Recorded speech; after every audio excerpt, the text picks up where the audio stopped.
রবিবার সোমবার বৃষ্টির সম্ভাবনা রয়েছে এবং অবশ্যই দক্ষিণবঙ্গ উত্তরবঙ্গে কালবৈশাখীর সম্ভাবনাও রয়েছে। দর্শকদের জানিয়ে রাখি যে রবিতেই কিন্তু তাপমুক্তি, বঙ্গে গরম হাওয়া সরিয়ে বাতাসে জলীয় বাষ্প। আগামীকাল থেকে দক্ষিণবঙ্গে বৃষ্টির পূর্বাভাস। সোমবার এবং মঙ্গলবার রাজ্য জুড়ে বৃষ্টি। তাপমাত্রা কিছুটা কমলেও অস্বস্তি কিন্তু চলবেই। আর পশ্চিমের জেলায় আজও তাপপ্রবাহ। পুরো তাপপ্রবাহে পড়ছে দক্ষিণবঙ্গ। চাঁদি ফাটা গরমের টেকা দায় হয়ে পড়েছে। বেলা বাড়তেই খা খা করছে চারিদিক। এক ফোঁটা বৃষ্টির আশায় রীতিমতো চাতক পাখির মতো চেয়ে আছে বাংলার মানুষ। গোটা এপ্রিল জুড়ে চলছে তাপপ্রবাহের দাপট। মৌসুম ভবন জানিয়েছে মে মাসের প্রথম সপ্তাহেও মিলবে না রেহাই, তবে সপ্তাহান্তে হতে পারে বৃষ্টি। হাওয়া অফিসের পূর্বাভাস অনুযায়ী আজ শুক্রবার থেকেই শুরু হবে বিক্ষিপ্ত বৃষ্টিপাত। ওই দিন উপকূলীয় এলাকায় বৃষ্টি হওয়ার সম্ভাবনা রয়েছে।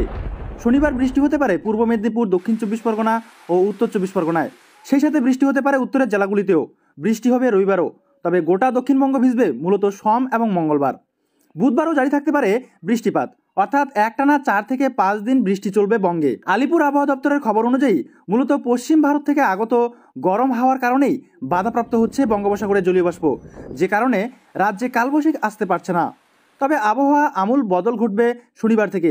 রাজ্যে ঢুকবে বঙ্গোপসাগরের জলীয় বাষ্পপূর্ণ হাওয়া, তবে তার আগে শনিবার পর্যন্ত কোনো নিস্তার নেই। আপাতত তীব্র তাপপ্রবাহে সতর্কবার্তা রয়েছে পশ্চিম মেদিনীপুর, ঝাড়গ্রাম, পূর্ব পশ্চিম বর্ধমান, বীরভূম এবং বাঁকুড়া জেলায়। দক্ষিণবঙ্গের পাশাপাশি হিট ওয়েভের সতর্কতা জারি করেছে উত্তরের জেলাগুলিতেও। মালদহ ও দক্ষিণ দিনাজপুরের কিছু জেলায় জারি থাকবে তাপপ্রবাহের স্পেল। তবে শনিবার থেকে বৃষ্টির সম্ভাবনা রয়েছে দার্জিলিং, কালিম্পং এবং জলপাইগুড়ি জেলাতে। বৃষ্টির পাশাপাশি রয়েছে ঝড়ো হওয়ার পূর্বাভাসও।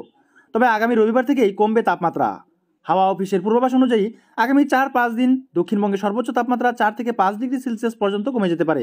অর্থাৎ এখন যে অসহনীয় পরিস্থিতি তৈরি হয়েছে তা থেকে মিলবে রেহাই।